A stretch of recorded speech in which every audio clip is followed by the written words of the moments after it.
Hello there and welcome to the Centrist podcast. My name's Adam Radford. With me all the way from Sandbach in England is Kieran Seymour. Hello. And from Newcastle under Lyme, the Riviera of the Northwest or the Midlands or wherever the heck it is, Alex, is Alex Negad. Brilliant. Hello. The only thing, I think there's one thing that unifies everybody from the Midlands, and that's if you insist it's actually in the north. I don't know if that boils your blood.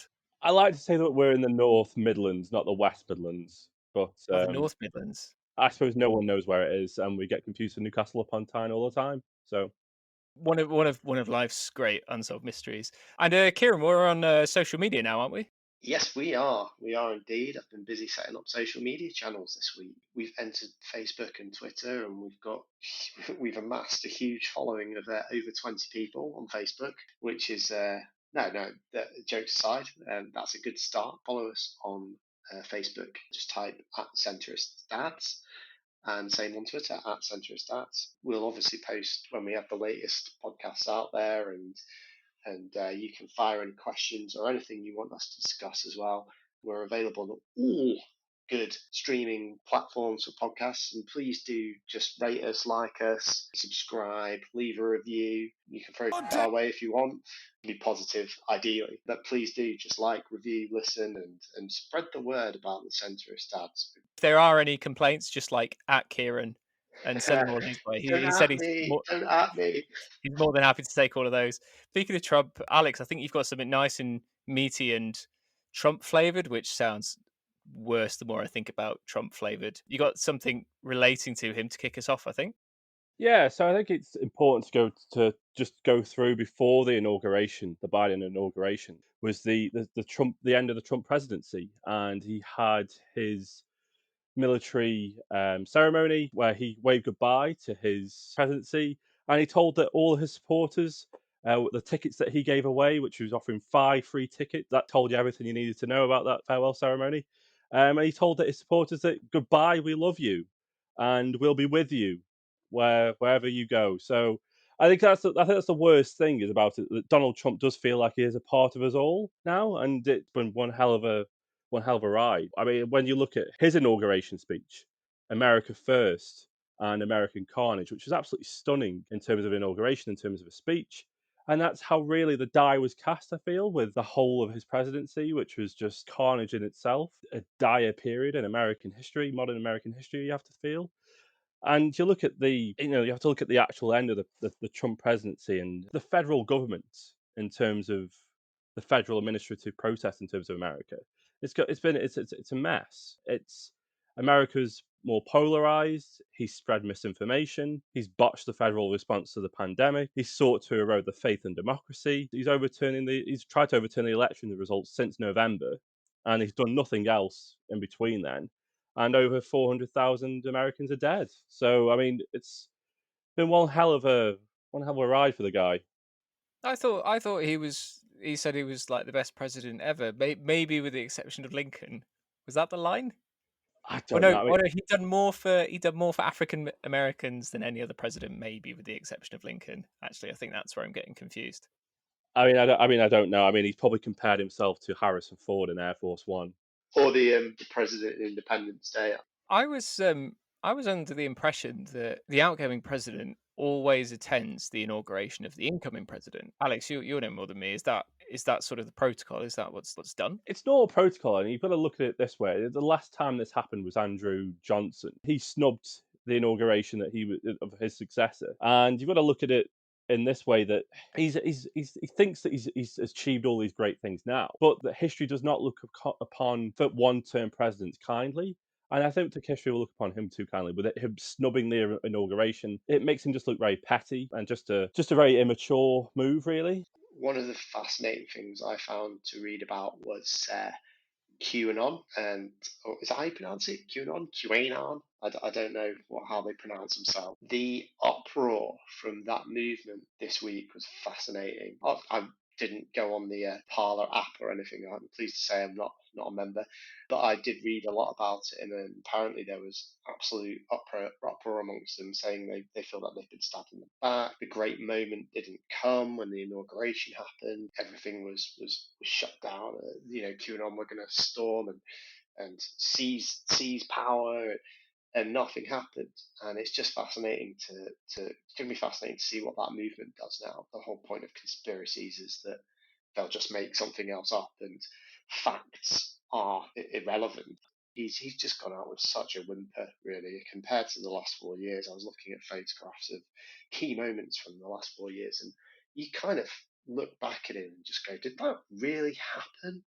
And it's fascinating to see. But what he does next, I imagine he'll go quiet for a little bit and work out what he's going to do. But I read somewhere that he has already been thinking about creating another political party.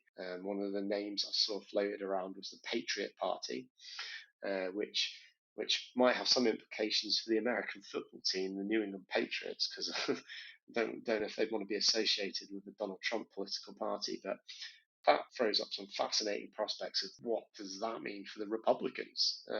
Surely Trump's not going to take all the votes, and then if you've got a split vote between the Republicans, Democrats are laughing. I don't know how seriously to take Trump's claim that he's going to go and create a new party, or whether it's just kind of a stroppy, right, I'm going to take my ball and go home kind of thing. Like you say, it's going to be paved the way for the Democrats. I'd read the BBC fact check of his speech. I don't know if you've seen it. And it's pretty straightforward. It's like when he said they produced 2 vaccines. No, they didn't. There's 450 miles of powerful new wall. That's a lie. It just goes on and on and on. And I just think he's a prime merchant. Is somebody who repeats the lies over and over and over until I'm convinced he believes it. The QAnon people certainly believe it because they believe he is the savior and the Clintons are the center of some global satanic child sex ring, which is mad. On Inauguration Day, authorities were going to swoop in, and all the key figures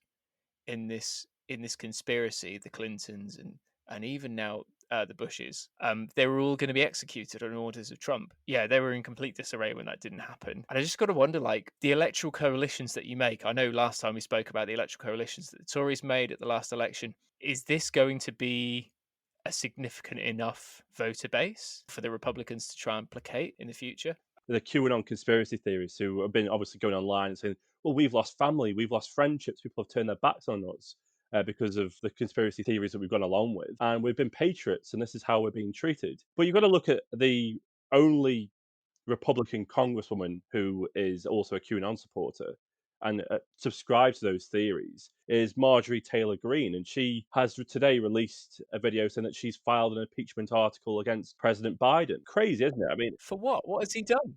that he's stolen an election, he's rigged an election, he's gone against great patriots. And we've got to remember is that there's 74 million people did vote for Donald Trump. And that was 12 million votes that he put on when no one said that he could gain these votes. And he did appallingly in the 2018 midterms. There was some key races which he was able to hold on into the Republicans. But apart from that, they did very poorly. The Democrats only doubled their vote over them. And, you've got to look at the GOP situation, Adam, what you mentioned, and how they're utterly divided. What is that Republican vote of that 74 million? What is the actual Trump vote there? Is it 25%? Is it 35%? It's a significant, you've got to imagine it's a significant number, which could deny get significant gains in the 2024 elections, I should say.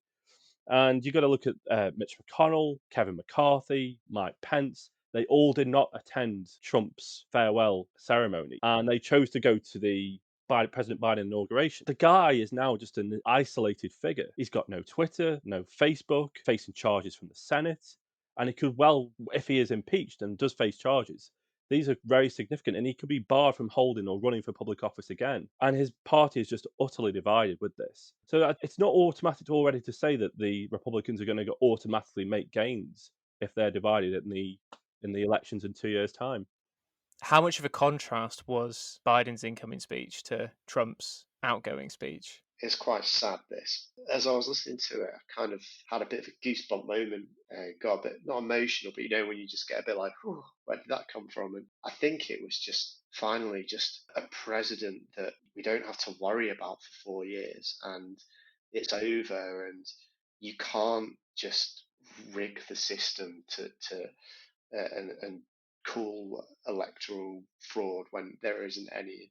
because it was a nervy few months. It really was, with wondering what on earth is he going to do in his last 2 months, and so yeah, it was really nice to see it happen the way it did, and yeah, for me, I'll let you guys. I'll speak a bit more about Biden in a bit, but the actual inauguration, yeah, great, and it was a shame it had to be done in such a military state operation outside of the event, but yeah, here's to 4 years of just boring, nice, non confrontational president, please. That would be great.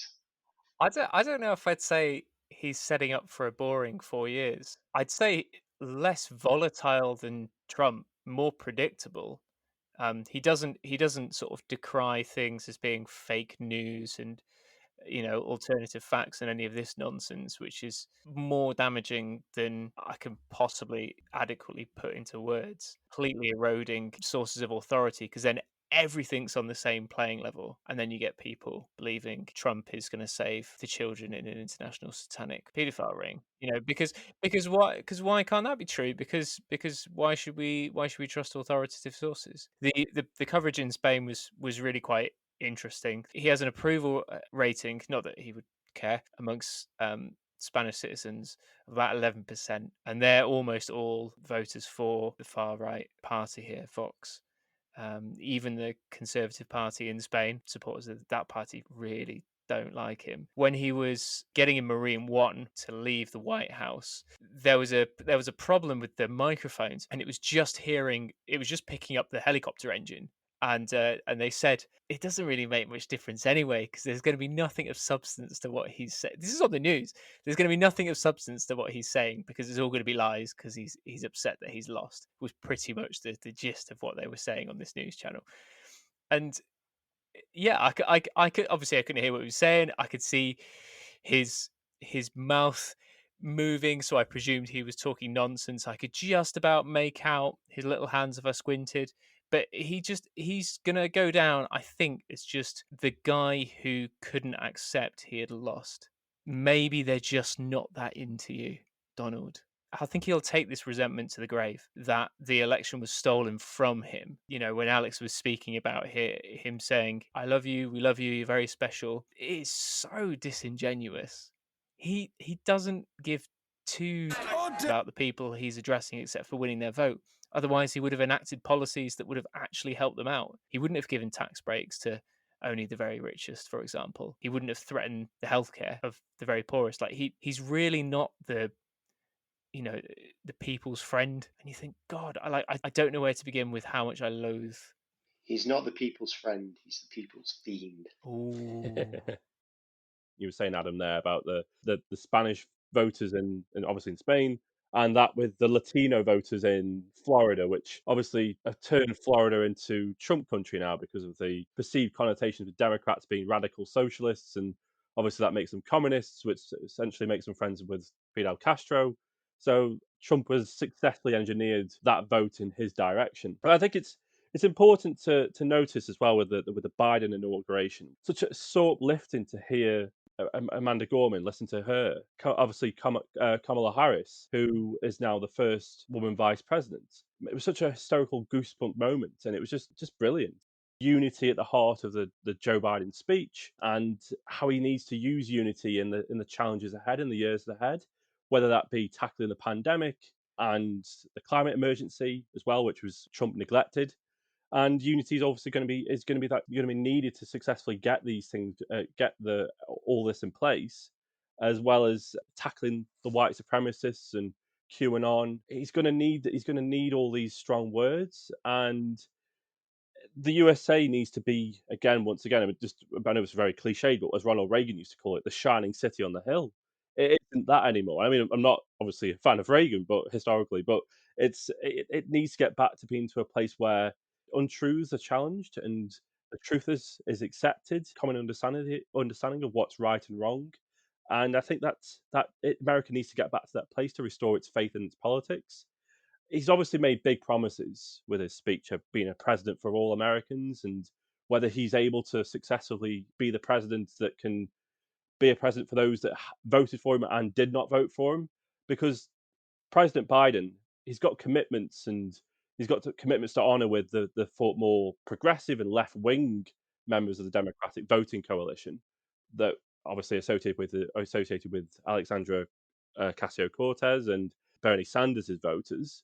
He's obviously got to live up to their expectations and introduce this minimum wage and make climate change a real policy platform and obviously more racial equality. He's got to really reach out to those voters first, you'd say. Though it was a unifying speech, he can't really prioritize at the moment. I don't think it's possible at the moment to prioritize the voters that did not vote for him, especially those rural American voters that live in the Midwestern small towns. But obviously, I think the speech is certainly a message and a starting point to forge in a great American story once again. For me, there is sort of a couple of things I was feeling as I was watching Biden's speech. The first one is, oh my God, there's an adult back at the helm. Oh, this is what it looks like when the president of the United States is speaking.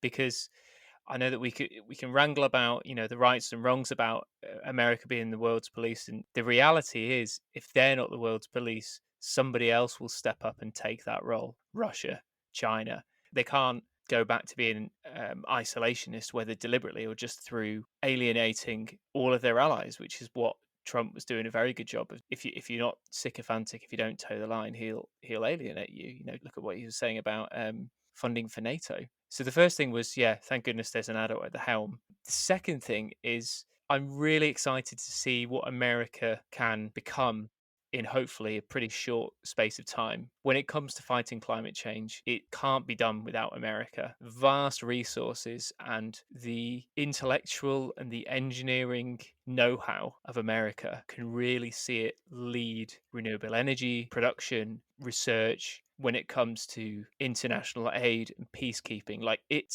could use its superpower status for so much more than we saw under Trump and that we saw under Obama, to be perfectly frank. I think you're right, Alex. I think we're going to see some moves by Biden to placate those further on the left, perhaps people whose votes he's going to have to rely on to get some stickier issues through.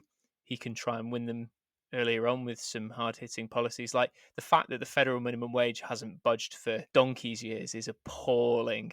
And who knows, he might even end up picking some more votes from some blue-collar Republican voters, down the line. I hold America in this very special place. I don't know if you've read much about the American War of Independence and about Thomas Paine and how people were reading Common Sense, and they were hiding copies and they were doing secret group readings of it. The ideal of America, that it wouldn't be ruled by monarchs compared to the old world, and that it could be the shining beacon. There are all sorts of things that it did where it didn't live up to that at all. But the status of America as this thing that we can aspire to is more powerful than any one policy. It can lead if it wants to lead. It's got the resources, it's got the intellectual know-how, it's got the labor power, it's got the economic clout, the military clout.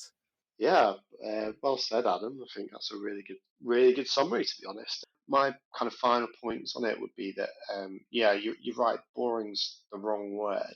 He kind of strikes me as that figure, a Dumbledore, a Gandalf, a Yoda. That wise, trusted hand. He's pivotal to what happens, and he guides the characters through their journey. I am well up for a Gandalf Yoda 2024 ticket. The thing is, it would probably win. Yeah. Um, but looking forward to the presidency, I think some of the positives already, the changes to the White House website within hours were amazing. Bringing back climate change references and policy that Trump had deleted and putting them straight underneath COVID.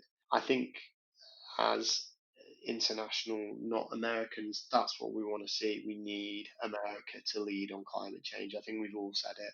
Appreciate COVID's going to be sorted first, but they've got to do it. Otherwise, yeah, it's not going to be good. But that's a topic for another time. And another my final point really is as well as the big issues is I've seen that the Democrats might be looking to get rid of filibustering in the House, which would be really interesting. and McConnell's already kind of kicking off about it. But he's saying that that would seriously hamper the opposition. I think it should be looked at because it's not good debating at all and it stops policy.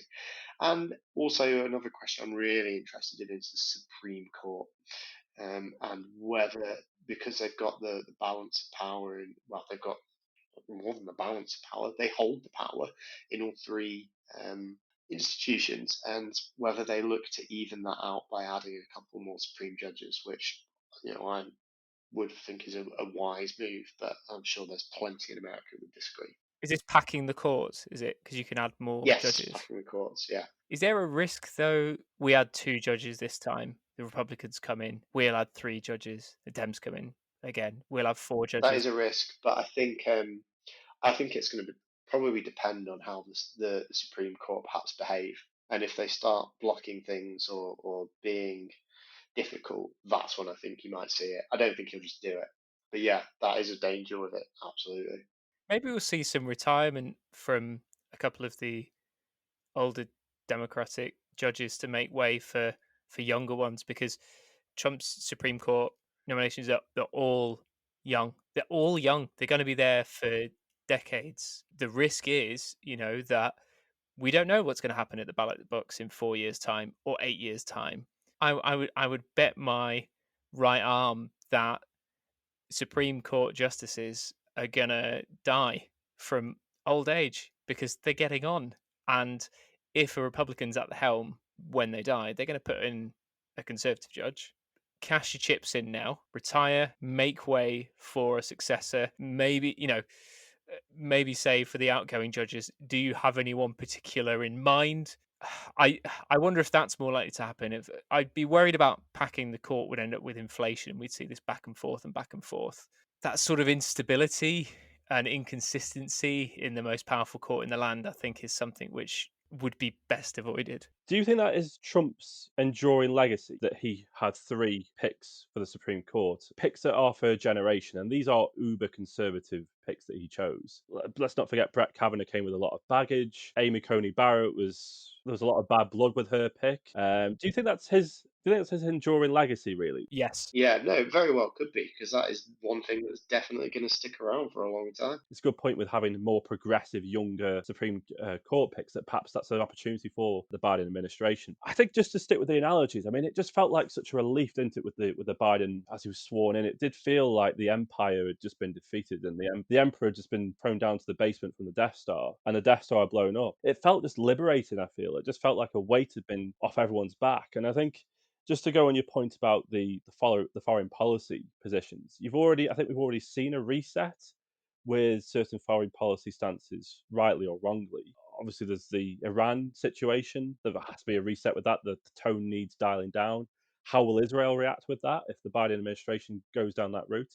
There's obviously going to be a reset with the China policy, I believe. Obviously, the rhetoric was very harsh towards China under Trump, and there was the trade war, and obviously the rhetoric over the pandemic. I think with the Biden Harris ticket and how it was the swearing in, and how they've conducted themselves, I think it's just a model for all politicians. And I think definitely in this country we could learn a lot from Biden and Harris on how to conduct yourself when you're entering office, really. I just hope that the message that Biden said of opportunity, security, liberty, dignity, respect, honour, and yes, the truth, I hope it just stays true over the next 4 years.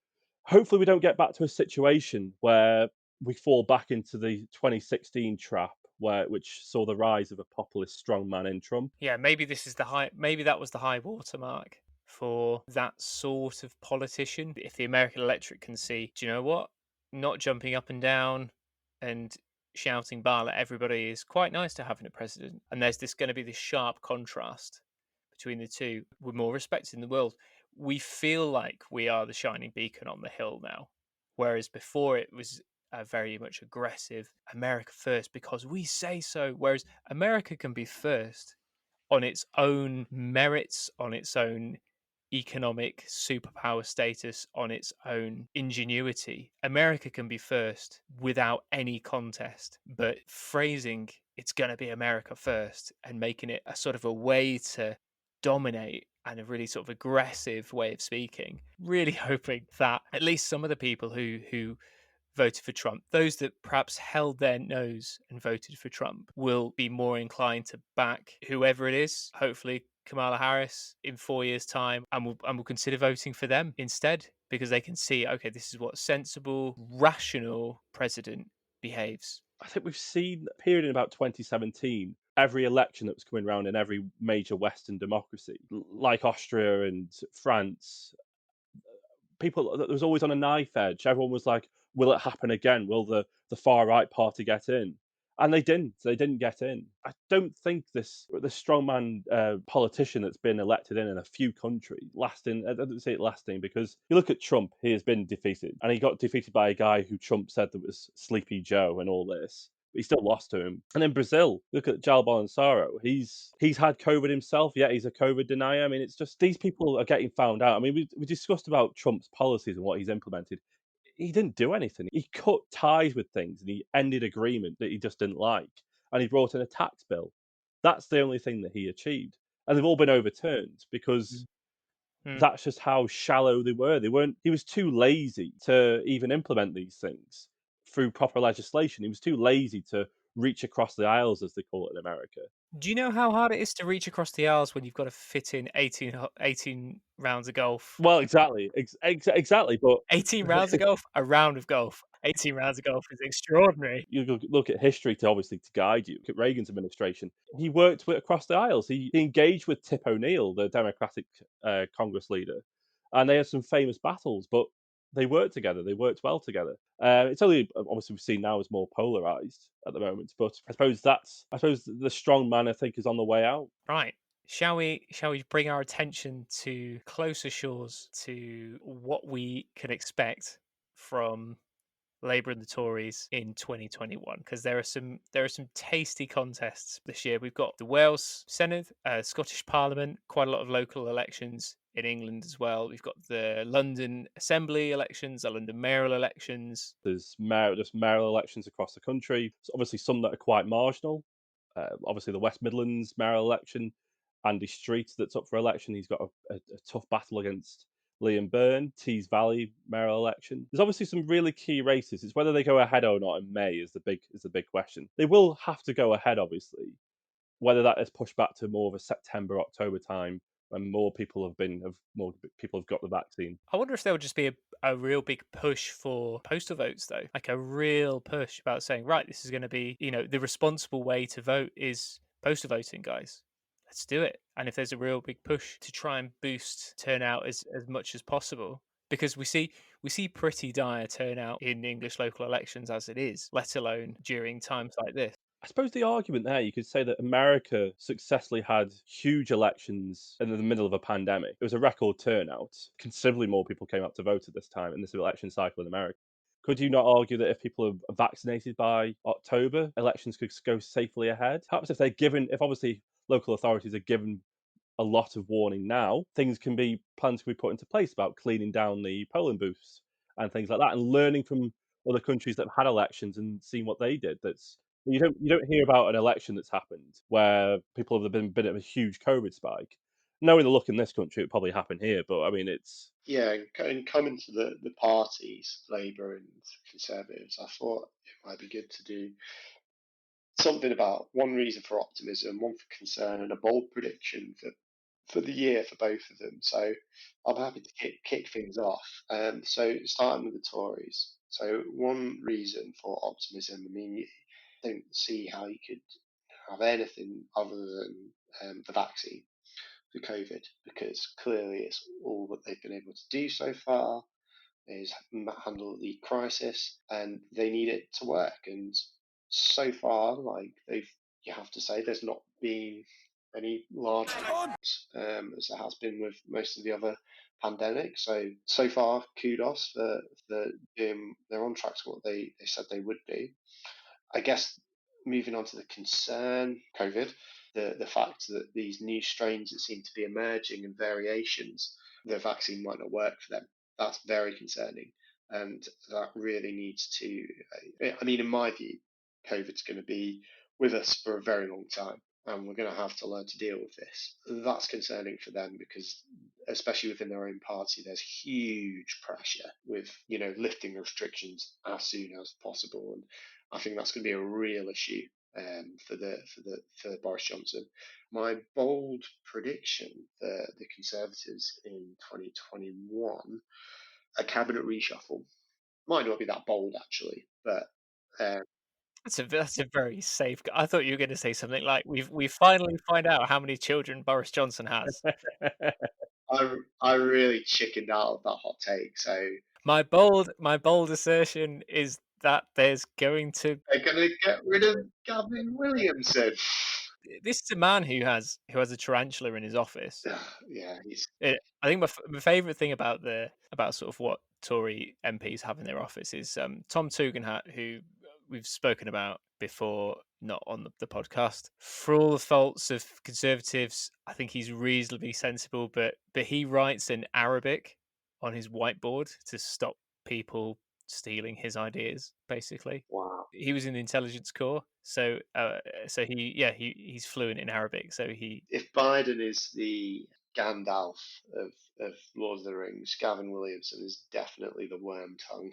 At least Wormtongue was fairly competent. Yeah, if there's anything about the evil, usually they have a good work ethic. How can we talk? How can we not mention social mobility and Wormtongue in the same sentence? Look at what he got to.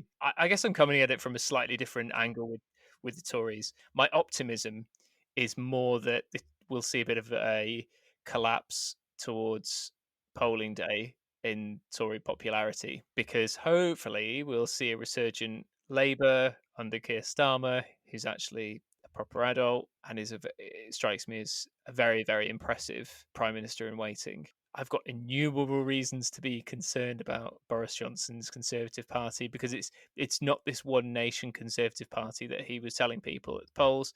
You've got people pretty far on the right, like Priti Patel, Dominic Raab, Gavin Williamson, in high office, and they are not getting turfed out despite quite clearly making calamitous errors, losing thousands and thousands of police records, bullying staff, up exams. You had one job, Gavin. Picking up exams again, completely fumbling this food parcel disaster that is one of in a strong feel is possibly the most insulting thing that this government has done. My optimism is that we wake up and the papers start putting some pressure, because he's a bit too unpalatable, but that is extremely naive. I can sense as I'm saying it. My cause for concern is, I'll take a different tack. My cause for concern is that they diminish our standing on the world stage by alienating our closest allies, that is Europe. At the end of the day, we trade more with the EU than we do with anybody else. Obviously, we're geographically closer. We've got more shared history. If the proverbial hits the fan, it's going to be NATO. It's going to be Europe that's there. And my concerns are that we're going to see this sort of jingoistic soundbite, throwaway comment rhetoric from Johnson and his sort of supporters, and it's going to upset people. And I'm glad that there was a sensible solution hashed out by the Spanish government and the Gibraltarian government, because I wouldn't trust that in Johnson's hands. No way. My bold guess, I guess, for what's going to happen this year, I suspect they're actually going to do really quite well in the elections, even though I'm optimistic for people to start piling on the heat a little bit more and for Labour to start picking up steam. But I've been looking at some polling data this afternoon, and they are buoyant, to say the least. They are up 4.5% in Wales from the last election to now. There's January polling done between the 11th and 14th of January. In Scotland, they will still be the second largest party if the current polling sees through, and will sort of cement their place as the party of the union in Scotland. Because Labour under Richard Leonard, a privately educated Englishman, absolutely tanked. But hey, he was loyal to Corbyn, so he was the right man for the job, right? I think they're going to hold it quite well. They just get all the voters that don't want independence, don't they? There's a clear distinction between the SNP policy decisions, aside from independence, and the Conservatives. There's more in common, obviously, between the SNP and Labour and the Lib Dems. But now that the UK has left the European Union and that membership of the European Union was a keystone of the Better Together campaign, because if Scotland, if you leave, then you're going to not be in the European Union and your economy is going to be without that any longer. I just think that there are fewer reasons for anybody who is on the left to vote for a unionist party. So I think my prediction for the SNP is that they'll continue to do extremely well with anybody who is even vaguely on the left and hoover up votes. If unionism is a red line for you, the biggest party for that is the Tories. I think with the Tory party, I think the big thing for them is they will have been in power for 11 years this May, and 14 years by the time of the next election. The polls are averaging pretty well in their favour. I mean, these are like midterm times, the pandemic's going on, they've botched a load of things, and they're still holding up to around, but they're still averaging to around about 38 to 39% in the polls. They just survive. They can just recharge and they can just morph into something else. I mean, how many versions of the Tory party have we seen whilst they're in government? We've seen the Cameron formation of where it was trying to be big society, and then we had obviously the version of where Cameron was trying to be a bit more right wing, and then there was the referendum, and then May came in and she was trying to be like the good that state could do with a bit more of an old school conventional conservatism. Then you get with the more populist version of conservatism with Johnson. But I think the key thing for them is they've become more right wing as time has gotten on, and that has allowed them to put on more and more votes. They've gained at every election since 1997, and I think that's a remarkable feat considering that they were dead in the dumps whilst in the New Labour days. Then they came back, and now they've become more popular and they're putting on more votes. So they're a very resurgent party, and that's the tricky positive aspect for them. I think that's the most positive thing for them. The thing they've got going for them is they've been able to manipulate voters into believing everything that they say to a certain degree. And even though this is a fourth term Tory government, they get on like a first term government. That's the probably the positive to look at for the Tory party. I think one negative is I think the current handling of the pandemic. Obviously, I think there's huge problems ahead for them and whether they can navigate out of that. I think we've seen obviously Rishi Sunak, who's been held up as this golden boy and who's had a good pandemic in quote unquote terms. But he ultimately is a Thatcherite, and he's been trying to get away from the COVID-related support schemes that have been put in place, and he wants to get away from them. He's been trying to do that since March 2020, and obviously Johnson not being a Thatcherite and having this epiphany that he isn't a Thatcherite, he is some old reformist Tory Prime Minister. I think that they're going to run into some pretty choppy waters, their relationship. There's the Steve Baker and Mark Harper COVID recovery group, which is agitating for the lockdown rules to be eased.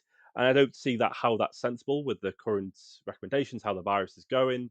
Obviously, with this variant, the news today about the new variant on the 22nd of January about it being the new variant being more deadly. That's the problem there. I think a lot of red wall Tory MPs are apparently very nervous, I think, as Kieran has said. I think that's what their main issue is, that they don't want these support schemes to go, and a mass unemployment like we've never seen before, businesses going bust. And I think that's the worry. And I think that's where the tricky area for them. I think that's the negative. But I think in terms of the elections, I don't think they've got too much to worry themselves. I think if independence polling goes to around about 65%, I think then it becomes very difficult. But obviously, in terms of referendums, I think our perceptions of them have been skewed a little bit because Johnson will not call a referendum and he will not grant a referendum to the SNP if he thinks he's going to lose, because he's going to be expected to win that referendum if he has called it, to defend the union. They are the Conservative and Unionist Party. He is going to be expected to win that, even if he's behind considerably in the polls, which he probably will be. So he isn't going to call that referendum. So I think it's unlikely that they're going to have too much of a difficult year in terms of the elections. I do think Labour will probably make some moderate gains in the local elections. I think that's going to be inevitable. I mean, you never know. We've seen it before, but I think Johnson's going to have a bit more of an easy buy with those elections. And I think the interesting thing is with Tory leaders is they seem to shake off the local election results. They don't see it as such a bad thing. When it's a Labour in a local election result and they're doing terribly, even when they're in government, Tony Blair, Gordon Brown, Corbyn, Ed Miliband, they all perceived as getting weaker or having a worse ride in the media.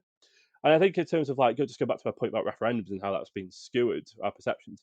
David Cameron was a very arrogant prime minister.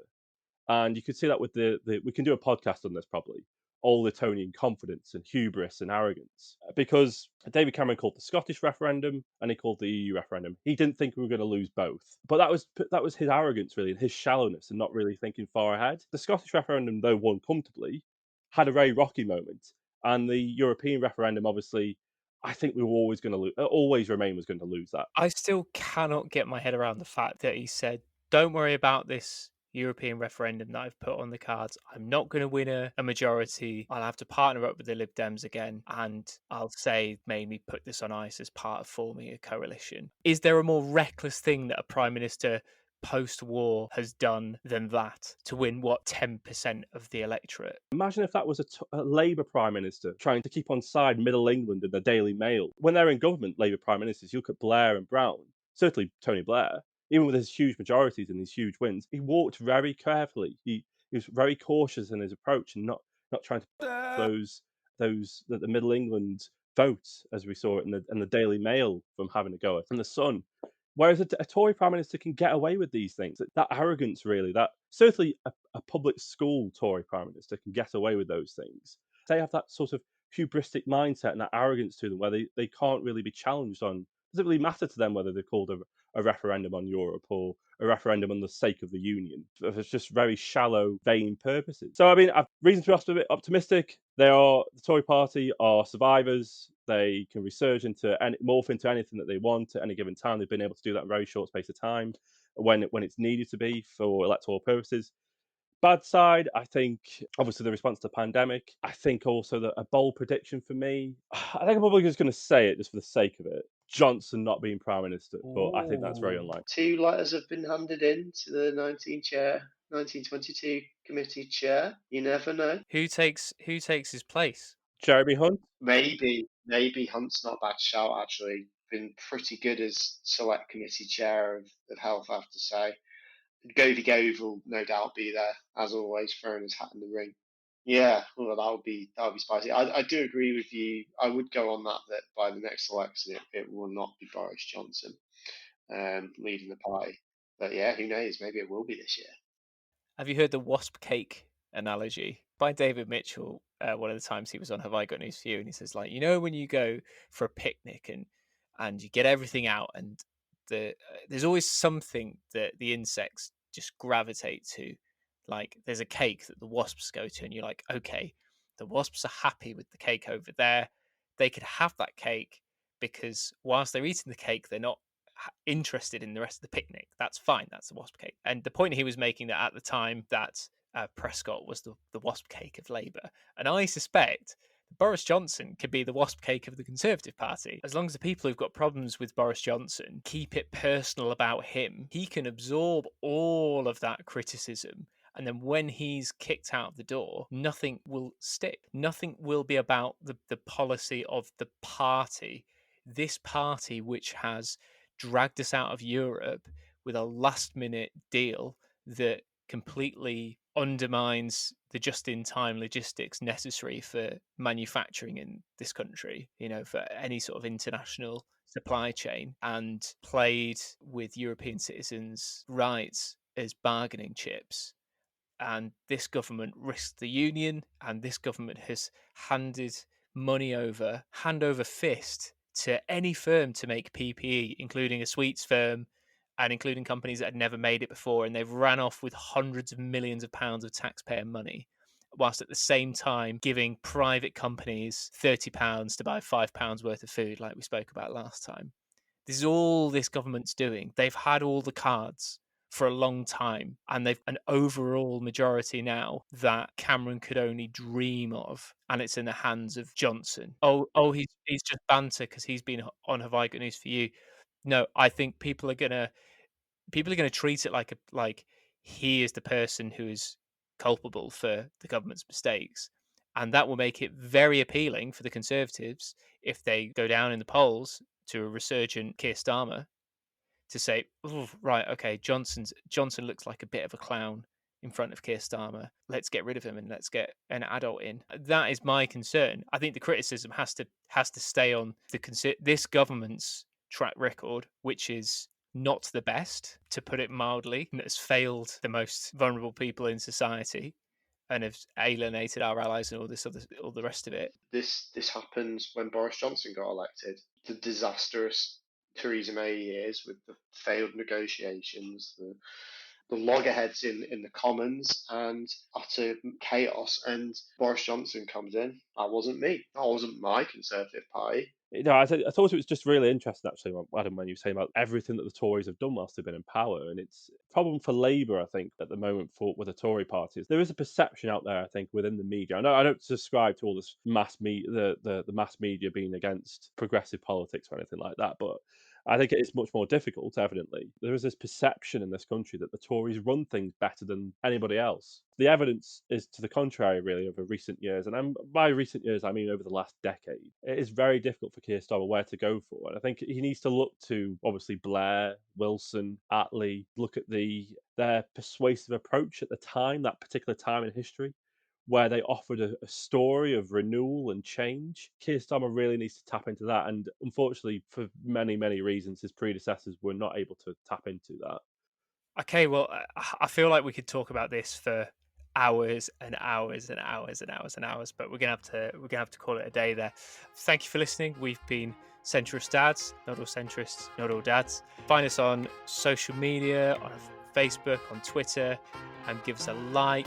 Share it to somebody who you think will enjoy it, or if you don't like somebody and you think they'll hate it, share it with them. Just share it around. So it's goodbye from me in Valencia. It's goodbye from Kieran in Sandbach. Goodbye. And it's goodbye from Alex in the North Midlands. Goodbye.